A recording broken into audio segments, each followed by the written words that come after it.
Hi, today we're going to go through chapter 3, and it's called Ask for and Expect Spiritual Assistance. Now, this chapter is way fun because you are going to see the miraculous supernatural power of God simply because of a tool that my spiritual teacher Twyla taught me about how to ask for a sign. Now, in some religions, they teach that asking for a sign is not a good thing and it's testing God. Well, that is taking a Bible context or Bible verse out of context. Basically, God says, ask for a sign in the highest of highs or in the deepest of deeps, and one will be given unto you. So today's lesson is about how to ask for a sign. And let me just go back and tell you what was going on with me when Twyla first started teaching me about how to ask for signs. I had started working with Spirit from the previous chapters, and Spirit was, finding me the parking places, helping me open the jars. But I still had, questions about stuff because I was going through a really difficult period in my life and I needed some direction. And one of the things that Spirit had led me to was horseback riding. And what I found was there was a woman that I met at a party who allowed me to ride her horses for free and exercise them. And what I did not know was that it was going to bring me so much joy in a time when I really needed some joy. And it was going to bring me so much healing when I really needed healing that I didn't even know I needed. And then interestingly, it led me to go to a sale where they were selling saddles because I thought I would like to have my own saddle. And while I was there, Spirit bumped me into someone I hadn't seen probably for 10 years, who was my best friend's dad. And he introduced me to a lady standing beside him because he'd seen me riding the horse through town. And he asked me, when are you going to get a place in the country so you can have your own horse? And I was like, oh, I don't know, maybe someday. Well, that woman standing beside him happened to own a place in the country that had sat vacant for 7 years. And she had not listed it because someone wanted to put a strip club on there. And she just could not let the family estate that had been in her family that long have a strip club on it. So I told her, I said, okay, I'll run by and look at this property and I'll let you know. Well, the next day, out of curiosity, I drive by and this place looked like it had been vacant for 7 years. It was all grown up. It was a small little farmhouse. The inside needed a total revamp. It only had 2 bedrooms and 1 teeny bathroom. And I was thinking to myself, oh man, this is scary because I loved the house I lived in. It was a couple of doors down from my parents. We had a family of 6 and it was big enough for all of us with multiple bathrooms. And I was thinking to myself, why in the world would I want to move to this little place that's not so great with all my kids and husband? So I was confused by it because I did feel I was being led by Spirit, but at the same time, I was having to give up a lot and really. So I went to talk to Twyla, and this is where she said, why don't you ask for a sign? And I was like, what do you mean?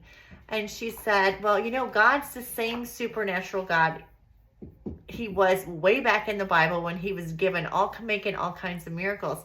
He is the same supernatural God today and will do it for you too. And so she told me the steps into asking for a sign.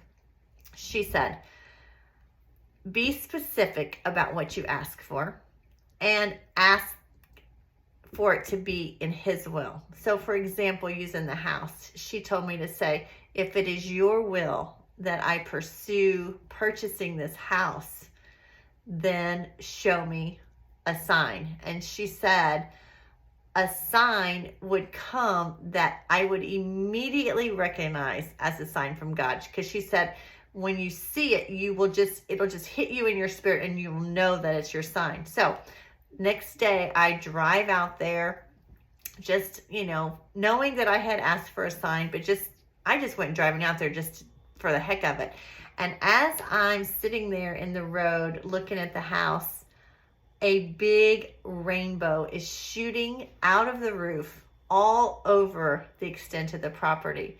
And I was kind of like, oh my gosh, there is not a cloud in the sky, no chance of rain, but yet there's this rainbow. That's my sign. So I went to my husband and I was like, trying to like tell him, I said, I think this is what we're supposed to do. And he was a numbers guy. And he was like, there's no way we can afford what she's asking, because quite frankly, it was like about $50,000 or more over what we could afford. And then on top of that, it needed so much work that we wouldn't really have the money to go in and fix it up for our family to live comfortably. So he was really hedging on it. And I was kind of pressuring him a little bit. But in the night, he couldn't sleep. And I had been sharing with him about the signs and about what Twyla was teaching me. So he laid there in bed and he asked for a sign. He's like, okay, if we're supposed to pursue this, I just need you to give me a sign, because we had decided, I forgot to mention this, we had decided that we would give her an offer on it, but it was after the rainbow, but it was a low offer, and we kind of felt bad about giving her that low offer. So he was really stressed out about whether or not we should give that low offer, even though that was all we could afford. And so he'd asked for a sign, and he said that he got up in the middle of the night and he was walking down the hallway, and all of a sudden the hallway light popped on, and he just felt in his spirit that that was the sign that we were supposed to give the lowball offer. So the next day we go and we give the lowball offer to the lady, and she was very gracious, and she said, I'm sorry guys, I just can't accept that. And of course we were disappointed. We were like, okay, that's fine, whatever. A few days later we get a phone call, and it's her, and she says to us, crazy thing. She said, the other night I had a dream, and it was so vivid, and I was told I was to sell you the farm at whatever price you could afford. And so we talked about the price we could afford, and she sold it to us. And one miraculous thing happened after another ever since we moved there, to where the finances came in to fix it up from miraculous ways, and all kinds of interesting, what we would call synchronicities, but which really were spirit and miracles, happened so that we could raise our kids in this wonderful atmosphere with room to run. And we became like the teenage hangout, and it was just such a blessing to us and a blessing to other people down the road, as I may share with you down the road. But that's chapter 3. And your challenge for this week is to ask for a sign for yourself. Whatever it is in your life that you're not sure about whether or not you should take action on, the steps you should take, the direction you should go, ask for a sign. And be specific. We're still going to use the same things Twyla taught me, but I have tweaked a few more things to help make it less hard to understand. Be specific. Ask if it's God's will. I want you to choose what you want to see. So instead, you can choose a rainbow if you want to see a rainbow, but choose something, a bird, a song, a specific number. Choose a color. Choose anything, but not something related to a man. So like, you can't choose, like, have somebody come up to me and tell me this, because we all know that a lot of times God will put something in somebody's head to tell you, but then they won't tell you. So it has to be something that does not have a human mind for your sign. And then put a time limit on it. So for instance, you might say, I would like to see my sign by 5 o'clock tonight, or I'd like to see my sign before I drive to get to my destination, and so and so. So when you put a time limit on it, it kind of helps take away from that waiting period where, sometimes you won't see your sign for a week or so. And then once you see it, you're like, is that really my sign? Because it's been a week. So it kind of helps, put a time limit on it and make it all happen more quickly. And then also you can ask for a yes and a no sign. Like, show me a cardinal if it's yes, or show me,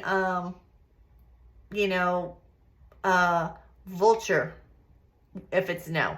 So, you can be playful with it, because God is really playful and he's fun with this kind of stuff. And you're getting ready to see some miracles, and it is so cool. Shoot me a message or an email at spiritualspringboard@gmail.com and tell me what's going on, because again, the more people hear about how God is supernatural in their life, we set them up for God being supernatural in their life too, and remove that doubt. So have fun with this. Let me know what happens. I'll talk to you later. Bye.